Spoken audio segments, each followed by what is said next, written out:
Dor abdominal, estufamento, intestino preso ou solto com frequência. Muita gente convive com isso e acha que é normal, mas pode ser síndrome do intestino irritável. E esse é o tema do nosso Pode Viver Mais de hoje. O Pode Viver Mais, como você já sabe, é o podcast do portal Viver Mais que leva até você informação com qualidade, com credibilidade e com grandes especialistas. Hoje está aqui conosco o Dr. Ricardo Torres, proctologista e que vai trazer muita informação sobre a síndrome do intestino irritável, e Dr. Fábio Teixeira, que é gastroendoscopista e também vai trazer seu conhecimento aqui e dividir com a gente tudo sobre a SII. Você já ouviu falar sobre isso? Então acompanha o nosso Pode Viver Mais, que está imperdível. Sejam bem-vindos ao nosso Pode Viver Mais. Doutor Fábio, seja bem-vindo. Cris, amigos do Pode Viver Mais, pode ser SI, que assim hoje a gente vai casar esses dois. É uma honra estar aqui de novo contigo, compartilhando com todos os amigos do Pode Viver Mais uma informação tão impactante. A síndrome do intestino irritável está presente hoje entre 10% até 14% da população. Porém, se você for no chat GPT perguntar qual é a síndrome mais desvalorizada, tanto na literatura, quanto na informação, quanto na política pública, você vai ver síndrome do intestino irritável. Por quê? Algo que impacta tanto a qualidade do ser humano, tem tão pouca informação. E isso, o Pode Ser SI, hoje se encontra com o Pode Viver Mais, para poder trazer para vocês o que há de melhor. Então, acompanhe, vai ser maravilhoso. O Ricardinho está aqui comigo, vai trazer toda essa experiência dele. Não é isso, Ricardinho? É isso. Olá, gratidão por poder estar aqui, é uma oportunidade de poder falar um pouquinho sobre a síndrome do intestino irritável, que realmente, como o Fábio falou, ela é muito omitida, poucas pessoas às vezes têm a informação sobre a síndrome do intestino irritável, mas a impactação da síndrome do intestino irritável é tão grande na vida da pessoa, principalmente na população em que ele mais atinge, geralmente aquela população mais ativa, mais jovem, que a gente já começou a resgatar isso. Então, poder estar aqui hoje, falar de informação, explicar um pouquinho o que é a síndrome do intestino irritável, tentar esclarecer isso, é sempre um prazer. Eu tenho certeza que vai ser maravilhoso esse encontro aqui de hoje. Eu agradeço a presença de vocês e eu já vou direto ao ponto, porque direto ao ponto é comigo mesmo. Doutor Fábio, de forma simples, clara e objetiva, o que é a síndrome do intestino irritável? Cris, a síndrome do intestino irritável consiste numa dor abdominal de curso mais prolongado, geralmente pelo menos uma vez por semana, acometendo nos últimos 3 meses, tendo iniciado até 6 meses atrás. Essa dor abdominal, ela vai estar relacionada com o ritmo intestinal. Algum momento o paciente vai ter diarreia ou constipação, ou até pode ter os dois. Ela pode ter uma alteração na consistência fecal. Muitas vezes as fezes vão ficar mudando daquela consistência, às vezes mais líquidas, esfareladas, constipada, aquele cocô de cabrito, como todo mundo fala. Pode ter uma alteração na evacuação, muitas vezes ele não consegue evacuar plenamente, tem uma sensação de evacuação incompleta, parece que vai no banheiro, mas não consegue evacuar totalmente. Tem uma íntima relação com o nível emocional. Muitas vezes, Cris, o paciente pode ter uma ansiedade, pode ter um transtorno de humor e vai estar com o intestino conectado. Então, a emoção modulando o intestino. Pode ser uma distensão abdominal, gases, empachamento, plenitude. Essa é uma síndrome que, se todos os fatores forem correlacionados, se nós tirarmos e numa anamnese, numa consulta bem elaborada, nós conseguimos definir como síndrome do intestino irritável sem precisar de um exame, apenas baseado num diálogo, numa conversa clínica. Em mais de 90% das vezes, nós temos a capacidade de ter um entendimento. É uma síndrome, como a gente falou, que traz um impacto socioeconômico e emocional. E isso que a gente está aqui hoje para tirar o tabu, tirar as dúvidas de todo mundo. Eu trouxe um dado muito importante, uma informação muito importante, está muitas vezes ligada ao emocional. Nós somos o país com o maior número de pessoas ansiosas no mundo, infelizmente.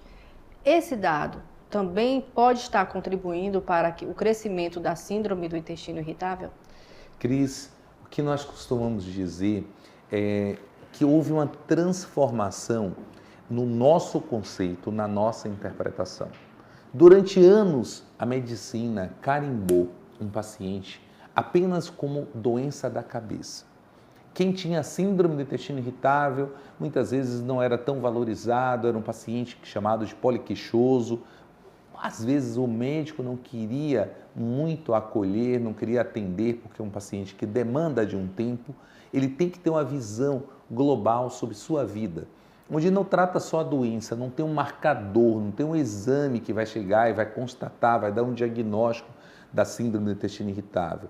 Porém, esse é um dado que é muito importante, que nós mudamos o conceito ao longo de pequenos ou grandes transformações na nossa literatura. Hoje, a gente tem um protocolo chamado Roma 5, que mostra que não é a emoção que causa a síndrome do intestino irritável, mas a emoção modula.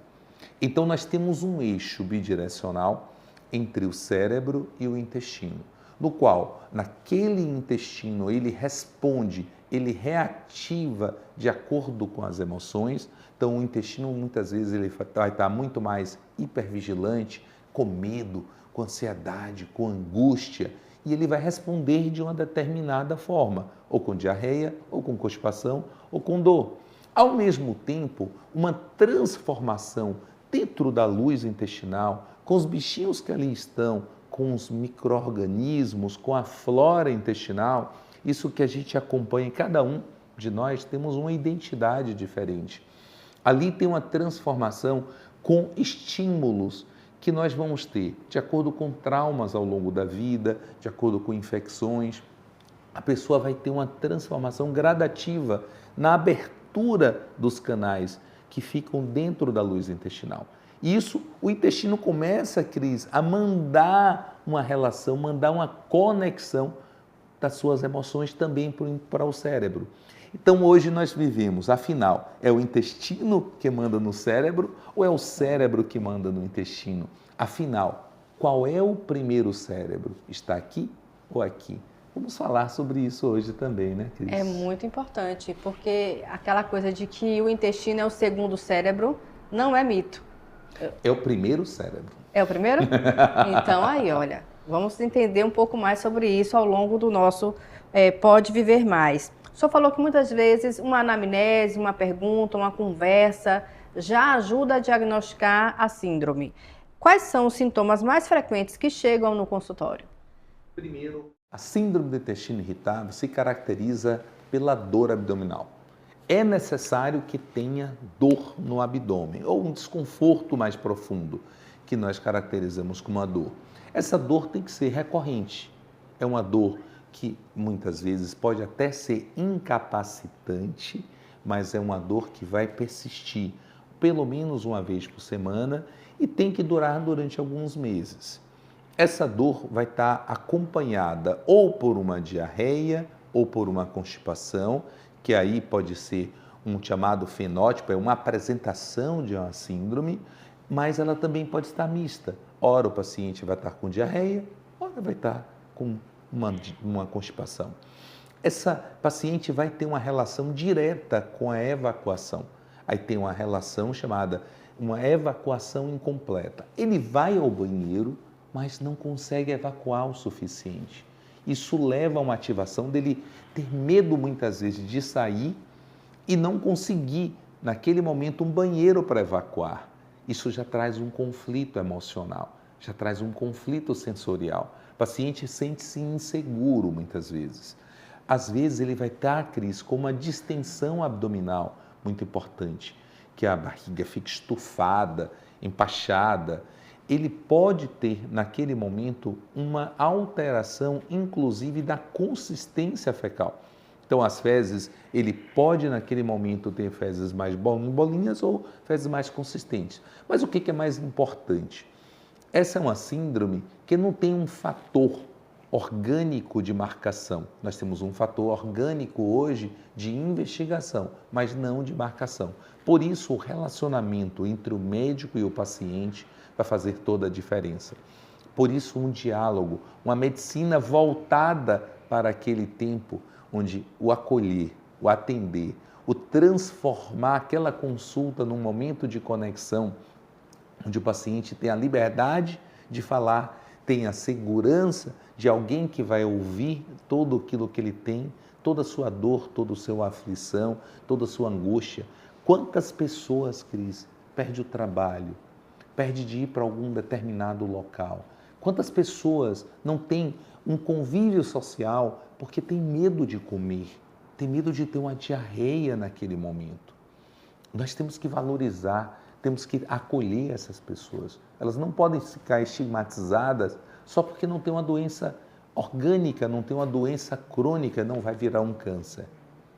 Muito importante isso falar, porque quando impacta na sua vida social, você deixa de viajar, você deixa de conviver com os amigos, você deixa de participar de reuniões e até no seu dia a dia, no trabalho, começa a interferir, pode ser uma síndrome do intestino irritável e você deve procurar o médico o quanto antes.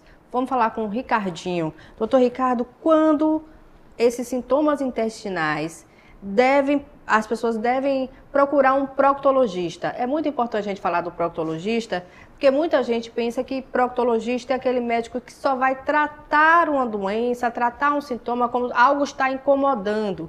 Mas é importante também procurar o procto para prevenções de doenças. Perfeito. Quando a gente fala sobre a síndrome do intestino irritável, exatamente como o Fábio falou, ela é uma doença multifatorial, certo? Então, como o Fábio falou, ela pode dar sintomas tanto da parte digestiva alta, a parte gástrica, como da parte baixa, enquanto a parte intestinal. Por isso que, geralmente, a síndrome do intestino irritável, eu digo que é uma interlocução, geralmente, entre o gastro e o coloprocto. Então, acaba que as duas especialidades, acabam pegando muito esses pacientes porque a gente tem um conjunto de sintomas. Quando a gente fala em síndrome, a gente fala em conjunto de sintomas. Então, o que Fábio explicou, a questão da paciência, do cuidado com o paciente, do ouvir o paciente, isso é o fundamental para a gente poder chegar realmente a um bom diagnóstico e, principalmente, a um diagnóstico correto. Então, além da síndrome do intestino irritável, como o Fábio falou no início, ser meio que um patinho feio, às vezes que ficou um pouquinho escanteado, muitas vezes ele é subdiagnosticado. Então, às vezes o paciente ele é estigmatizado e aquilo ali fica meio subdiagnosticado e uma coisa subdiagnosticada vai ser subtratada. Isso vai acabar impactando muito na qualidade de vida e do próprio paciente, que vai piorar a questão da qualidade de vida, vai piorar a questão psicológica, vai voltar a questão da relação cérebro-intestino e a gente só vai piorar. Quais são os exames para um diagnóstico preciso da síndrome? Pronto, não existe um exame para diagnóstico da síndrome do intestino irritável. Isso às vezes é até uma coisa um pouquinho confusa, às vezes isso até tira um pouquinho a tranquilidade do paciente. Porque o paciente às vezes ele vai ao médico, ele procura a gente querendo achar um diagnóstico, querendo ter um exame para falar, eu tenho isso. E muitas vezes não é isso que ele vai ter. Por quê? É um conjunto de sintomas, ele é uma síndrome, ele não é uma doença. Então a gente não tem especificamente um exame que a gente fala, esse paciente tem síndrome do intestino irritável porque deu isso positivo ou porque a gente achou isso. Geralmente, quando a gente utiliza-se dos sintomas, é como a gente pensa em um diagnóstico diferencial. Por quê? A gente sabe que dor abdominal, diarreia, distensão abdominal. Fábio falou sobre a questão da internet. Hoje a gente vive hoje na vida do IA, do Google. Se a gente chegar no IA ou chegar no Google e escrever dor abdominal, distensão abdominal e diarreia, não tenho dúvida nenhuma que um dos primeiros diagnósticos que vai aparecer é o câncer intestinal, que se confunde com isso. Então, muitas vezes o paciente chega em conflito em relação a isso. Então, às vezes, o exame, eu costumo brincar com meus pacientes, Cris, chega às vezes o paciente tão ansioso, ele quer tanto o diagnóstico, ele quer tanto descobrir o que ele tem, que eu costumo dizer que às vezes eu solicito um exame, por exemplo, a colonoscopia como terapêutica. Porque às vezes o paciente fala, não é possível, doutor, que eu tenho dor abdominal, eu tenho diarreia, minha barriga está desse tamanho, a mulher, imagine, a mulher com distensão abdominal. Então, isso mexe na vaidade. Então, ela chega, doutor, o senhor quer me dizer que eu não tenho doença? Então, às vezes, a gente faz, o exame, por exemplo, a colonoscopia, eu brinco com minhas pacientes, eu falo, isso aqui vai ser seu primeiro tratamento. Porque eu sei que você vai fazer a colonoscopia vai estar normal. E quando a gente fala que a colonoscopia é normal, o paciente já muda, até a progressão já vai. Então, os exames, ele é direcionado para cada tipo de paciente quando a gente tem algum outro sintoma que possa mimetizar uma outra doença. Por exemplo, se a gente tem um paciente que tem todos esses quadros, mas é um paciente, por exemplo, acima dos 45 anos de idade, onde a gente já tem uma indicação precisa de realização de colonoscopia, esse paciente vai para a colonoscopia. É um paciente que tem uma diarreia junto com uma perda de peso, com sangramento, aí a gente abre o leque para as doenças inflamatórias intestinais. É importante lembrar que a síndrome do intestino irritável, geralmente, ela atinge a população mais jovem, geralmente mulher e mais jovem. Justamente uma concomitância com as doenças inflamatórias intestinais. Então, às vezes, a gente lança de alguns exames para isso. Então, os exames servem como diagnóstico diferencial e alguns exames como foco terapêutico. Então, às vezes, o nosso direcionamento do tratamento está baseado em alguns desses exames. Doutor Fábio, vamos voltar àquela discussão. O senhor disse que o intestino é o primeiro cérebro. A gente vai ter que fazer essa discussão aqui, gente, com um neuro. Trazer um neurologista aqui, que aí a gente vai ter uma boa discussão. Mas me fala por quê.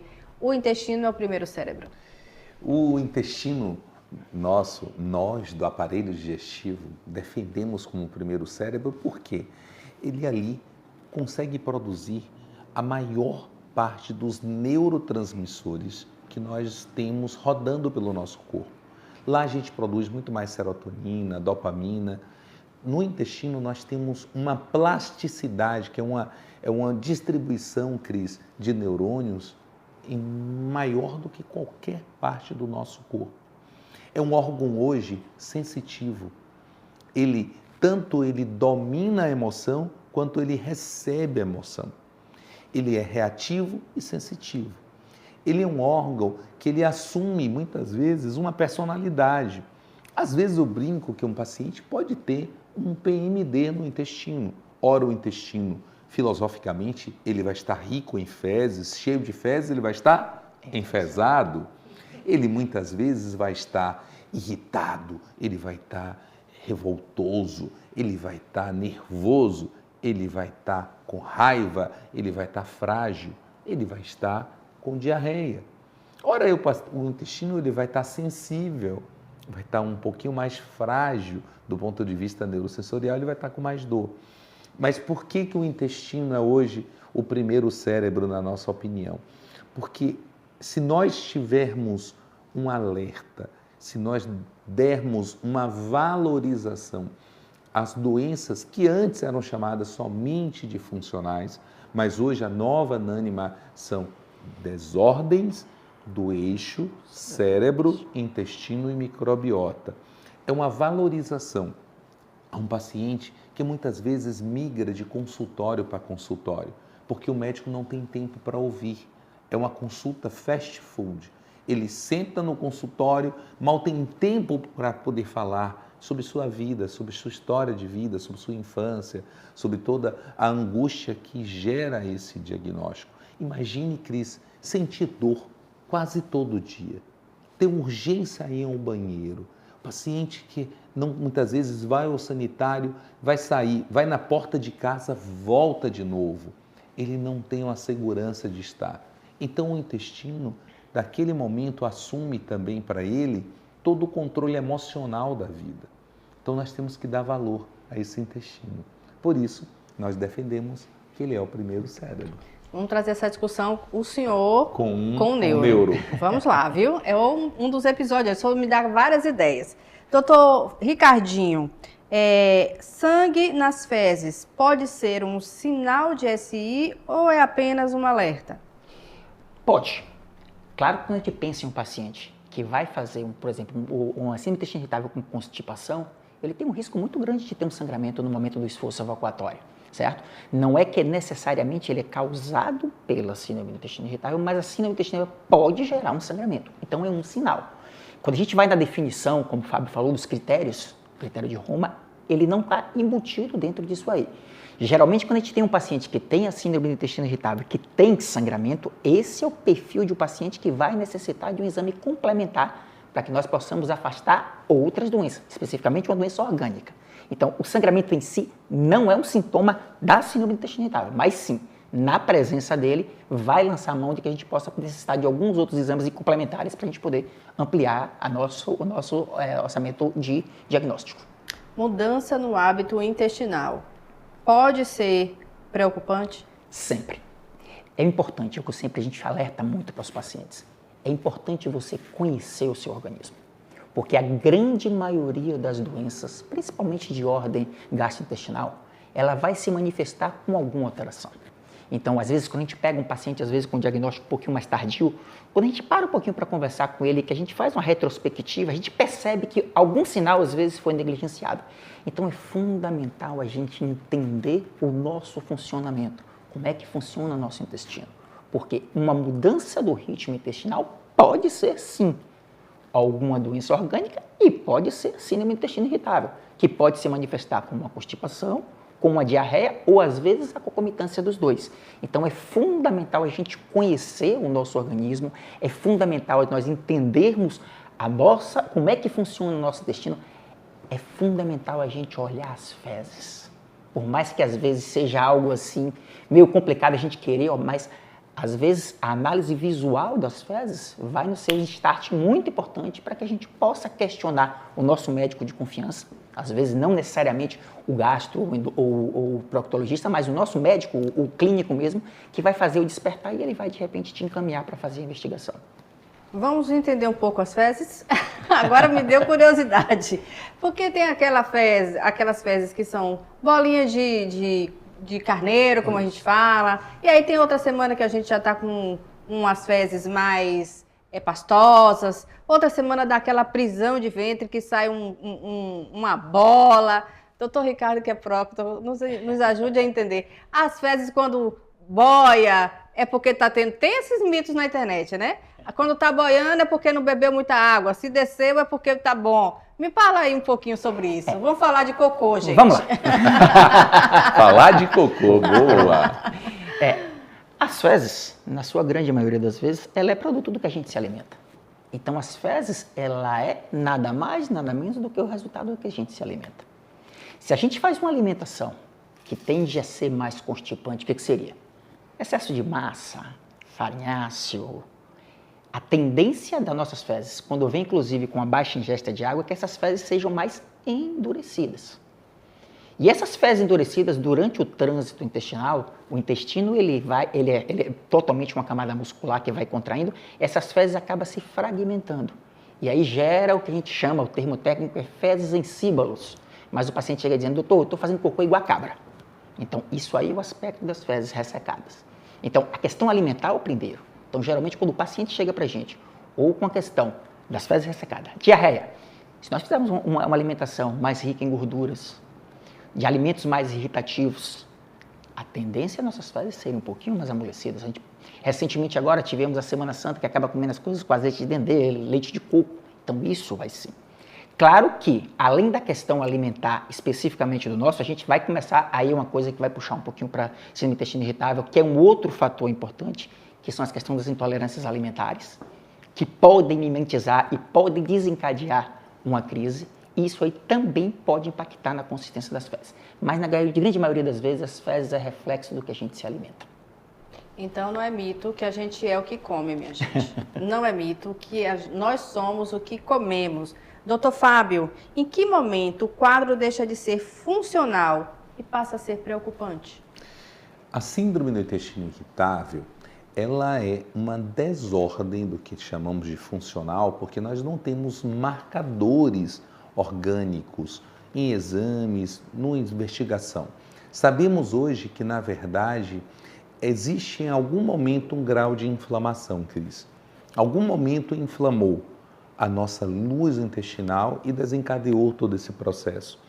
Costumamos dizer que tem síndrome do intestino irritável quem pode e não quem quer, porque a pessoa tem uma fragilidade genética em algum momento e isso aí tem uma abertura.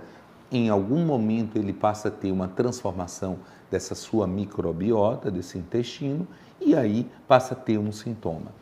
O que temos de alerta para todos? Eu acho que é muito importante isso. o polo da diarreia. Se você tem uma diarreia que está saindo com raja de sangue, está com muco, com catarro, se você está tendo uma perda de peso, se em algum momento tem uma alteração, uma febrícula, uma alteração corporal, fica um pouquinho um corpo mais mole, se você tem uma dor articular, se tem uma mudança desse padrão fecal de forma mais súbita, olha no seu reto, começa a ter algumas fístulas, você não pode esquecer que pode ter a doença inflamatória intestinal, ou doença de Crohn, ou uma retocolite, que são um extremo hoje da síndrome do intestino irritável, porque vive num diagnóstico paralelo. Você pode ter a síndrome do intestino irritável e pode ter uma inflamação no intestino. Você pode ter uma parasitose, você pode ter uma sobreposição com outras doenças. Um alerta, Cris, quem tem a síndrome do intestino irritável pode ter muito mais uma conexão com a fibromialgia, com a endometriose, com enxaqueca. Então é um paciente que tem uma hipersensibilidade corporal. Não é o que se fala na internet, é um doente inflamado. Não, é um doente mais sensível.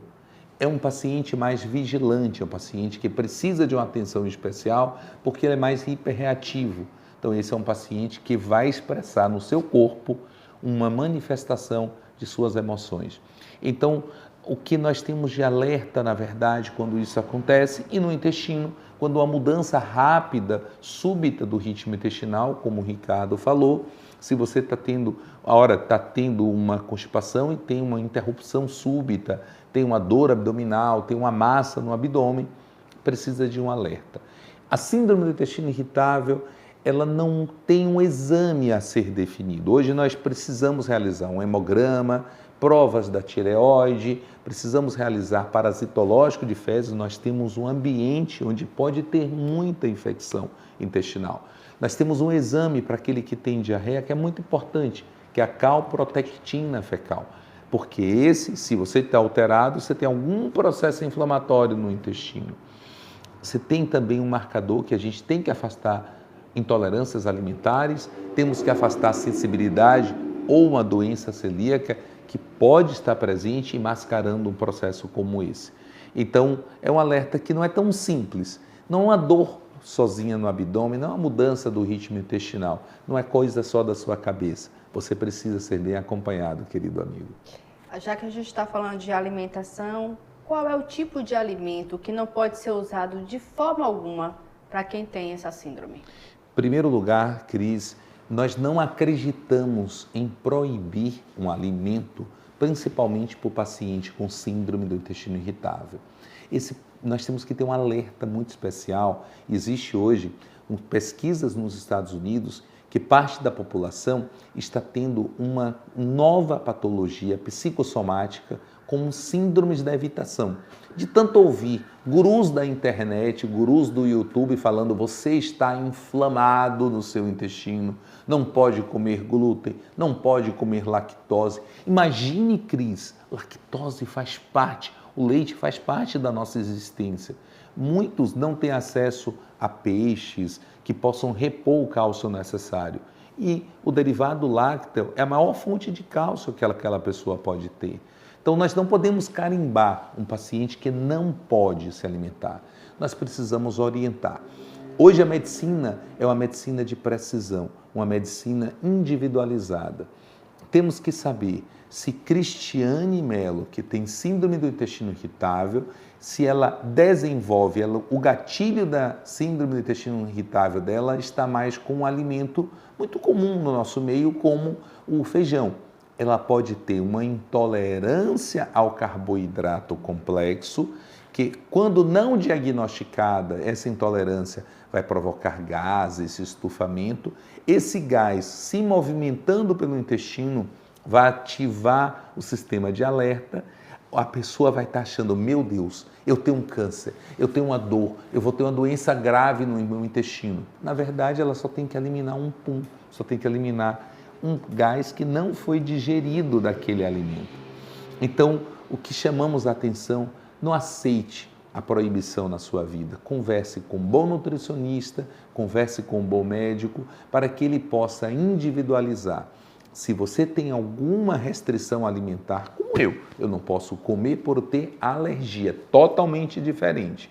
A intolerância, você tem enzimas hoje que te permite uma alimentação com qualidade, com segurança e principalmente você degustar da vida com maior prazer. Doutor Ricardo, a síndrome do intestino irritável tem cura ou é uma condição de controle? Como não é uma doença, a gente costuma dizer que a gente não tem cura, mas a gente tem tratamento e controle. Isso é o que é importante. Porque o grande problema da síndrome do intestino irritável é exatamente o impacto que ela tem na tua qualidade de vida, certo?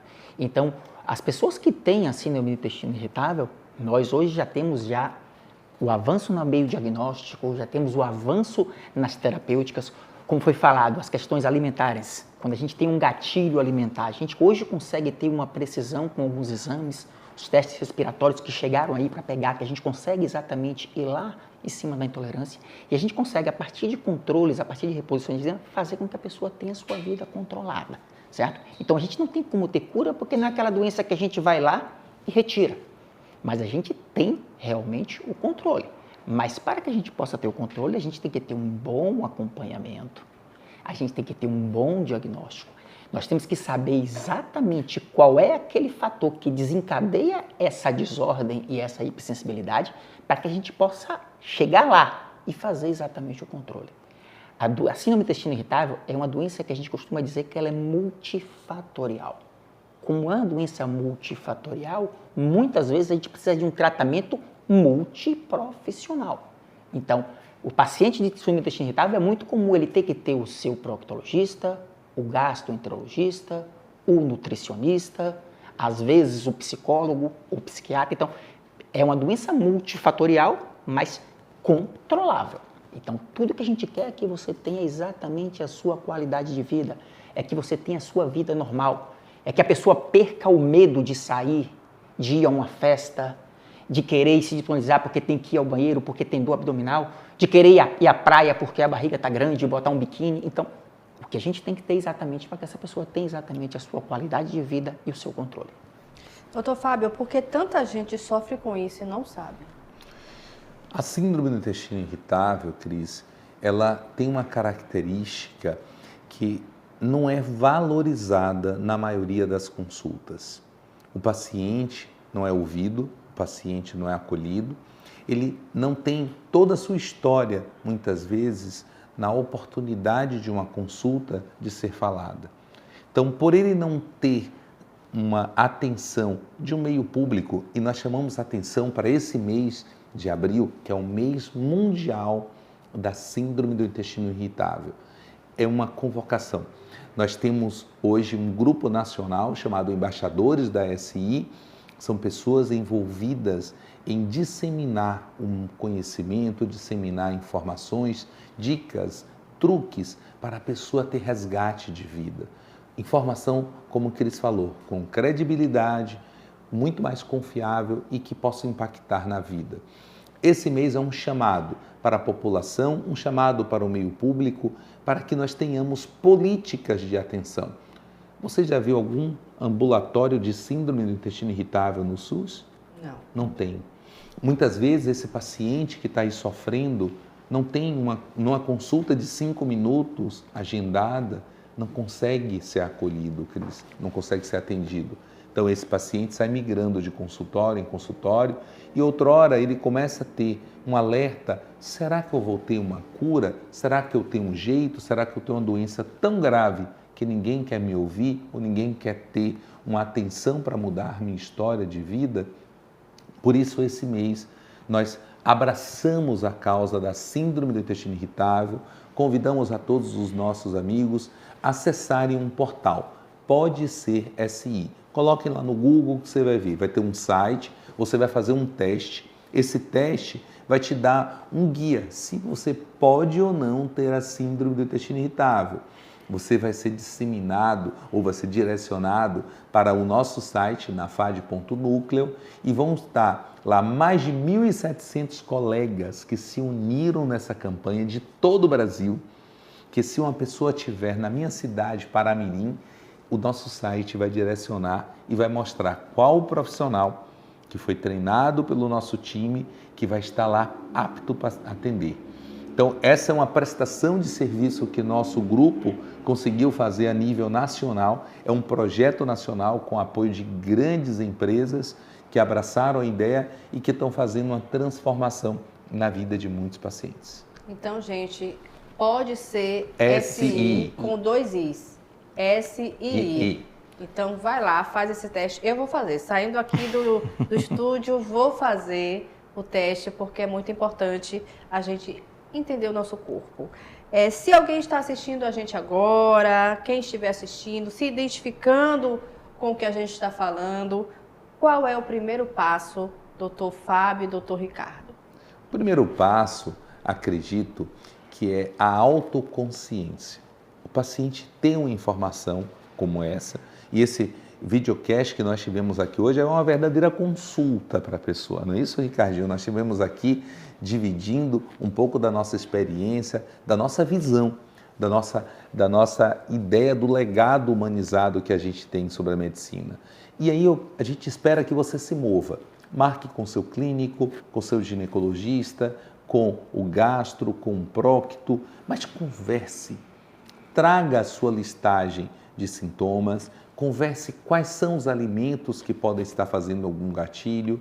Veja lá atrás que relação da emoção que teve ao longo da sua vida para que você possa receber toda uma atenção especial, todo um acolhimento e um direcionamento. Não existe tratamento em forma de bolo para síndrome do intestino irritável.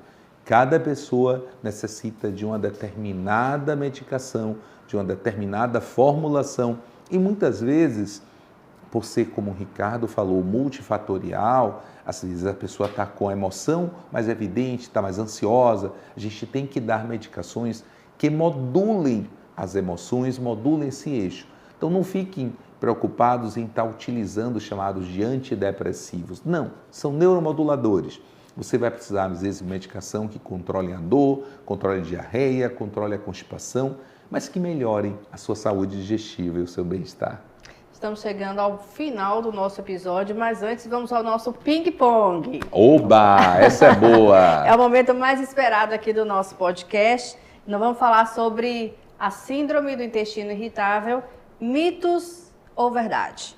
Intestino preso é sempre uma SI? Comigo, então? Doutor Fábio. Intestino preso nem sempre é a síndrome do intestino irritável. Ele só é um diagnóstico se você vai ter uma dor abdominal. Então, se você tem um intestino preso, se está indo muito menos ao sanitário, se você está evacuando com determinadas bolinhas chamadas de síbalo, se você tem uma evacuação incompleta, se tem uma distensão abdominal e, principalmente, se está relacionada com a dor abdominal e essa dor acontece pelo menos uma vez por semana, pelo menos nos últimos 3 meses e iniciou há 6 meses atrás, você pode ter a SI, mas você tem que ter um alerta de acordo com a sua idade, com outros sintomas que você venha a ter, para que você possa afastar outras doenças e realmente tratar a síndrome do intestino irritável. Doutor Ricardo, diarreia constante, pode ser SI? Pode ser SI, mas não necessariamente é SI. A diarreia vai depender muito da característica, vai depender muito dos outros sintomas associados, vai depender muito da característica das fezes. Então, a diarreia pode ser a síndrome do intestino irritável, mas também pode ser outras patologias. Daí a importância, como falei previamente, uma alteração de hábito intestinal ou um hábito intestinal diferente do que a gente considera normal, é motivo para que a gente possa procurar o nosso médico, procurar o especialista e tentar esclarecer o que está acontecendo. Doutor Fábio, mito ou verdade? O estresse piora o intestino? Com certeza. O estresse, a emoção, a depressão, a angústia, a tristeza, a raiva, o dia a dia, o nosso convívio com o mundo pode ter uma relação direta, pode ser um fator que venha a piorar ou modular a síndrome do intestino irritável, porque ele vai trazer uma percepção diferente do que nós temos. Muitas vezes, hoje, nós estamos muito bem com o intestino. Amanhã nós sofremos um estresse muito grande, Cris começa a gravar 7 da manhã, está gravando até 10 horas da noite, não tem tempo de se alimentar adequadamente, não tem tempo de tomar líquido, vive no estresse, querendo entregar o máximo para vocês, queridos ouvintes. Chega no final do dia, o intestino dela está reclamando por ela não ter dado atenção para ele. Então o estresse pode modular a síndrome do intestino irritável. O senhor falou do leite e eu quero saber, é mito ou verdade que o leite faz mal? O leite não faz mal. O leite faz parte da nossa história, faz parte da nossa formação. O leite, com todos os seus derivados, é um substrato hoje que é uma fonte rica em cálcio. O que nós precisamos identificar é, você tem intolerância à lactose? Caso tenha, você vai tomar uma enzima para isso. Se você tem alguma alergia ao leite, à proteína do leite, aí você precisa de um outro tipo de tratamento. Mas o leite não faz mal. O que nós temos que ter é um leite de qualidade, um leite de uma boa origem e que você tenha o mínimo de processamento possível. Mito ou verdade? O proctologista só deve ser procurado quando tiver com algum sintoma, quando o paciente tiver com algum sintoma. Negativo, certo? Passando para a parte por exemplo, do câncer, hoje, se você está em casa, não sente nada, não tem dor abdominal, teu intestino funciona super bem, não tem histórico familiar, 45 anos de idade, você tem que ir ao proctologista para fazer os exames, certo? Claro que o proctologista, eu costumo brincar que nós somos a especialidade menos reconhecida da medicina. É o proctologista. Claro, existe todo o pudor pela questão da área, realmente é uma especialidade um pouco delicada. Eu brinco que ele é menos especialista porque os pacientes de Fábio andam no shopping, aí encontram Fábio e chegam assim, esse aqui é o meu gastroenterologista. Meus pacientes me encontram no shopping e mudam de corredor, para não falar que eu sou o proctologista. Então, eu costumo dizer que nós somos a especialidade menos reconhecida. Ninguém, quer dizer, poucas pessoas falam, esse é o meu proctologista. Mas é uma especialidade importante. Então, quando a gente fala em saúde intestinal, é com o proctologista. Então, se tem algum sintoma intestinal, procurar o proctologista. Se não sente nada, o intestino funciona super bem, vai ao banheiro religiosamente, aquele pessoal diz que é o reloginho, com 45 anos. Não tem jeito, tem que ir. Importante ele falar sobre isso, porque realmente ninguém diz, esse é meu procto, né? Esse é meu procto. Mas assim, a gente precisa cada vez mais, e o Portal Viver Mais está aqui para isso, desmistificar, porque todas as áreas do nosso corpo são importantes. Quando um não está dando certo, acaba interferindo no funcionamento de outro e a gente precisa estar de olho em tudo. Então vamos parar com esse tabu, né, de procurar o proctologista somente quando está com algum sintoma. Gente, para a gente encerrar, uma frase que todo mundo precisa, para que todo mundo possa entender o que é o intestino irritável. Só uma frase para a gente encerrar. Doutor Fábio. Cris, eu não consigo dizer só uma frase. Eu vou dizer para vocês que ter dor abdominal de forma recorrente não é normal. Ter uma distensão abdominal não pode ser desvalorizada. Se seu intestino está gritando contra você, ora com diarreia, ora com constipação, se ele por um acaso não obedece o seu comando, você quer ir ao sanitário e ele não está te obedecendo, se por um acaso você está tendo uma mudança dessa constituição e essa dor está cada dia mais frequente, está tirando a sua qualidade de vida, está tirando a sua estrutura de trabalho, está mudando cada vez mais a sua capacidade de se relacionar com o mundo, te afastando de colegas, se ela está mudando o seu humor, você precisa pesquisar, você precisa ir para o seu médico que você pode ter a síndrome do intestino irritável.